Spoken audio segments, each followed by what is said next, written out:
mungeongea tu habari za mtume wenu na dini yenu, lakini mkiongea mkaweka mifano ya huku, tutajibu.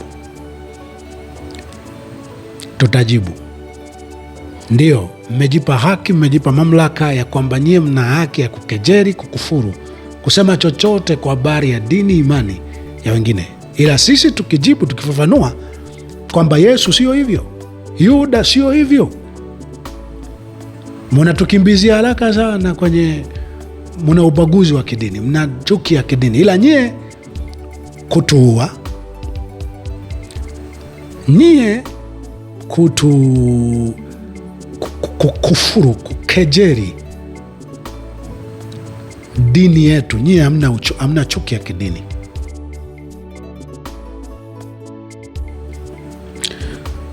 Alipotajwa Yuda msaliti, moja kwa moja hapo alikuwa na msaliti ni Yesu. Yesu ametokea lini ndani ya kinachoitwa chama cha mashetani alimaarufu CCM? Yesu katokea lini kwenye serikali ya damu? Yesu ametokea lini kwenye bunge la damu? Bunge la damu halijaongea chochote. Inaonyesha kweli Yuda aliongea, ameongea sawa, Yuda ni huyo. Sasa pengine wasaidie tu, watuonyeshe Yesu ndo yupi anayesalitiwa, nani ambaye ana tabia za kulingana, kufanana, kuwa na hadhi ya kuitwa Yesu. Serikali ya damu haijaongea chochote kuhusiana na kupinga kauli hiyo ama kutuonyesha Yesu mwenye sifa za Yesu, mwenye hadhi ya kuwa Yesu. Lakini kubwa kuliko ni hii, sio kwamba ni dhiaka ya kidini, ni kufuru ya kidini. Kwa nini mtu huyu hata kama ni mtakatifu sana asilinganishwe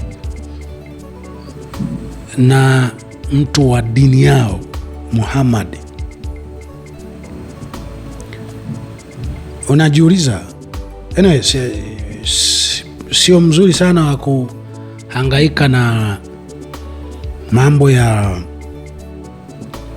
mitume hawa, nani bora zaidi vyovyote. Sijui huyo Isa bin Maryam, su Yesu ni zaidi ya Muhammad au Muhammad ni zaidi ya Yesu. Na jaribu kuangalia Yesu kawekwa yani, anyway, Yesu ni mdogo. Tufanye Yesu ni mdogo kwa Muhammad, ni wa kawaida sana. Na huyo mtu anayetaka kusalitiwa na Yuda ni mkubwa sana, ni mtakatifu sana. Kwa nini tusingechukua kabisa Muhammad, kwamba tutafute mtu ambaye alikuwa mfuasi wa Muhammad, tuwekee mifano huko kwingine. Wengine tunachukulia hii ni kejeli na kufuru ya kukufuru imani na ya wenyewe. Ni ya makusudi ambayo enyewe tumeizoea kwamba kwa sasa tunazungumziwa lolote, tuna imani yetu, Mungu wetu, utu wetu unazungumziwa lolote. Lakini Biblia ambayo ndo ina Yuda, ina Yesu, iliweka pia watu ambao hata tukishindwa kufanya chochote tutalalamika kwamba kwa kuwa kuwaua watu ambao pengine wanaweza wakawa wanatafuta tabia za kufanana na Yesu, kwenu ni sunna, kwenu ni ibada.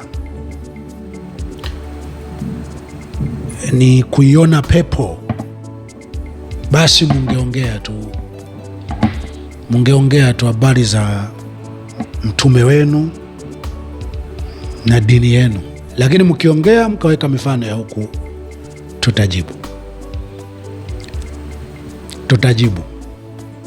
Ndiyo, mmejipa haki, mmejipa mamlaka ya kwamba nyie mna haki ya kukejeli, kukufuru, kusema chochote kwa habari ya dini, imani ya wengine. Ila sisi tukijibu, tukifafanua kwamba Yesu sio hivyo, Yuda sio hivyo, mnatukimbizia haraka sana kwenye, mna ubaguzi wa kidini, mna chuki ya kidini. Ila nyie kutuua, nyie kukufuru, kukejeri dini yetu, nyie hamna chuki ya kidini. Kutuua kwa namna ambayo mmetuua, mnatuwinda, mnatafuta kila namna mtuue, hiyo nyie sio chuki ya kidini. Sikia, mtachukizwa na yote, mtajaribu yote, lakini haki ya kulia, haki ya kulalamika, haki ya kujieleza hamtaichukua. Tutajitetea, tutajieleza, na kwamba alimadam sisi ni viumbe tusio na sifa na haki ya kuwa hai, haki yetu ni kuchinjirwa mbali, kuuawa. Basi imani yetu isiwekwe kabisa hata kwenye eneo la moja, imani ya utakatifu, wema, haki ya maana. Semeni imani yenu, wekeni kwenye imani yenu, wekeni kwenye vitu vyenu. Imani yetu ni ya kipumbavu, Yesu ni sawa, tunastahili kuuawa, sawa, lakini mkiongea kwa mujibu wa Biblia hii, Yesu alisema wivu wa nyumba baba yangu unanila. Kwa hiyo mukichezea hekalu, mukachezea jina la Mungu wetu, tutaongea hapo, mwe na uhakika tutaongea.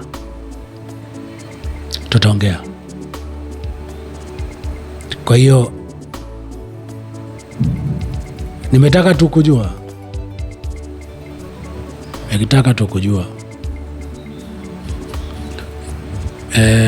Yuda tumemjua kwa sehemu, sifa zake zimetajwa. Bunge la damu, tokezeni mtuambie Yesu nani aliyetakiwa kusalitiwa. Serikali ya damu ya kishetani, tokezeni mseme mna Yesu ametokea lini kwenye serikali yenu, kiumbe mbaya na sifa za kwa Yesu.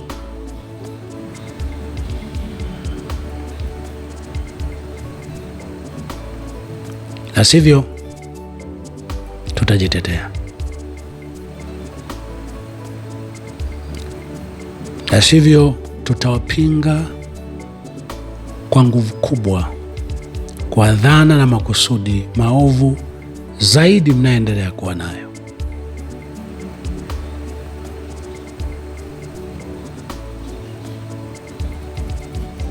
Tunamhitaji Yuda,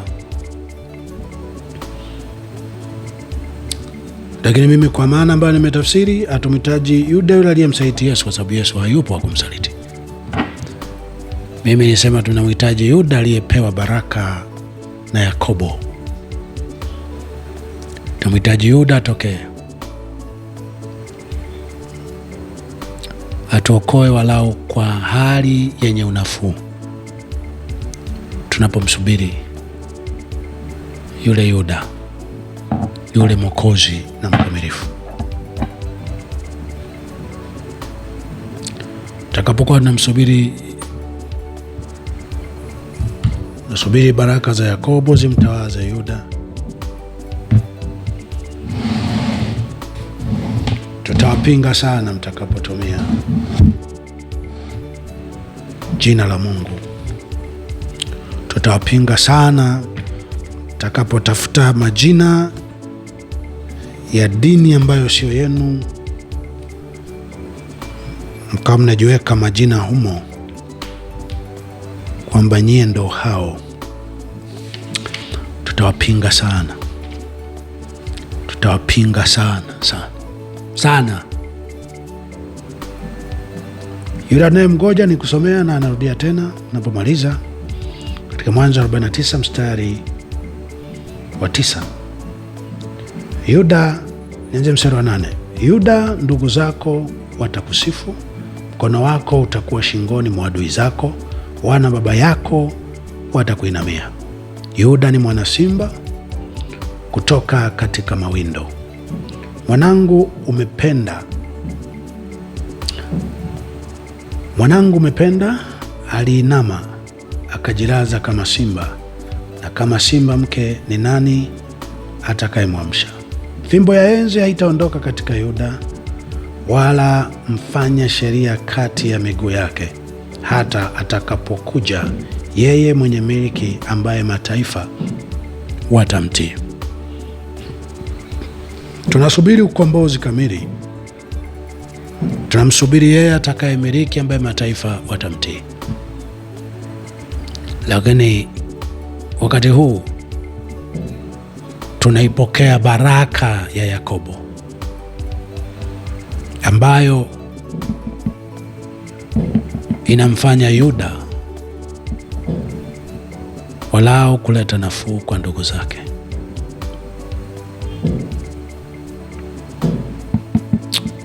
Hata hivyo, ni kejeli, ni kufuru,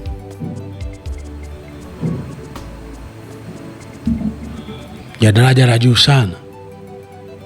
Moja,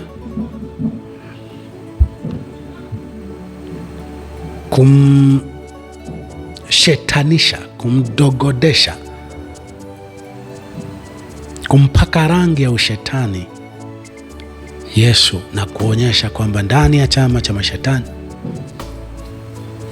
amepatikana Yesu humu, ambaye atasalitiwa na Yuda.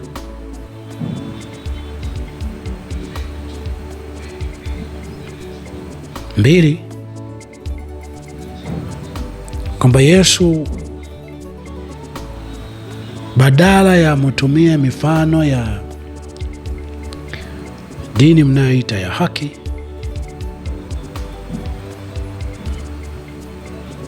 na kuja kutumia mifano ya kukashifu dini nyingine na kuwafanya watu wenu dhalimu, ndio wanafanana na dini ya wenyewe, dini ya wengine.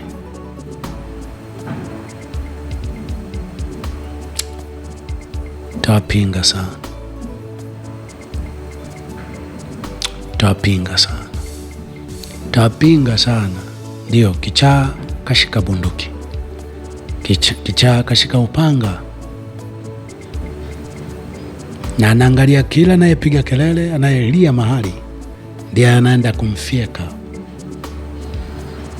Lakini njia ya kupata suluhisho, tuwepo takao kuwa tukipiga kelele, tukitafuta kichaa anyang'anywe bunduki, kichaa anyang'anywe upanga, kwa sababu akimaliza kutufyeka, tunaopiga kelele za kutafuta msaada tumdhibiti, atawafyeka hata walionyamaza, akihofia wameumia, wanataka kumkabili.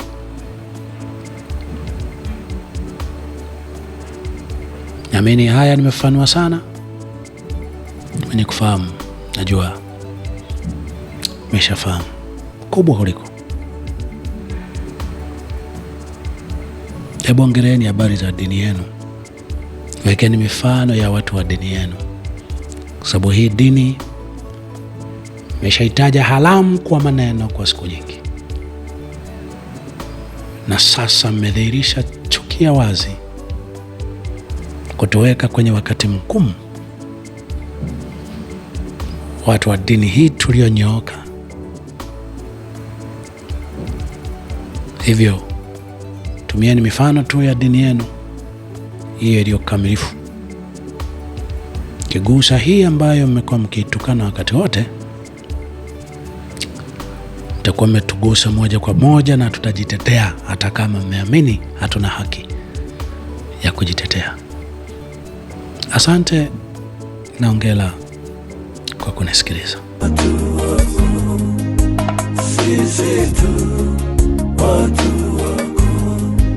Sisi tu watu wako.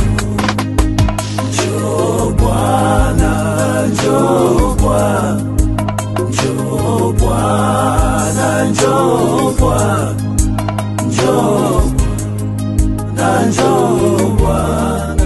Sisi tu watu wako.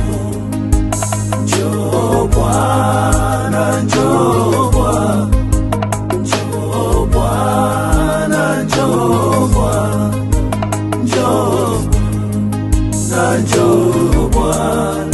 Sisi tu watu wako. Njoo Baba, njoo Yahweh, njoo Bwana, njoo Bwana. Sisi tu watu wako. Njoo Yesu, njoo Bwana, njoo tunakungoja Bwana. Sisi tu njoo watu wako. Njoo, njoo, njoo na njoo Bwana, njoo Baba. Sisi tu watu wako. Sisi tu watu wako. Hata napo kinyamaza bado sisi watu wako. Hata hapo sipofanya chochote watu wako. Ulinyamaza hata Yohana alipokuwa nakatwa kichwa watu wako. Ulinyamaza hata Stefano alipokuwa anapigwa mawe watu wako. Ulinyamaza hata Paulo alipokuwa nakatwa kichwa watu wako. Sisi ni akina nani? Hatufanya yote tuyatakayo. Haitakuwa mara ya kwanza kutofanya kama watu wako walivyotaka. Sisi ni akina nani? Pamoja na yote bado sisi, pamoja na yote bado sisi, kwani hatujawahi kuona msaada pengine kama tuliopata kwako.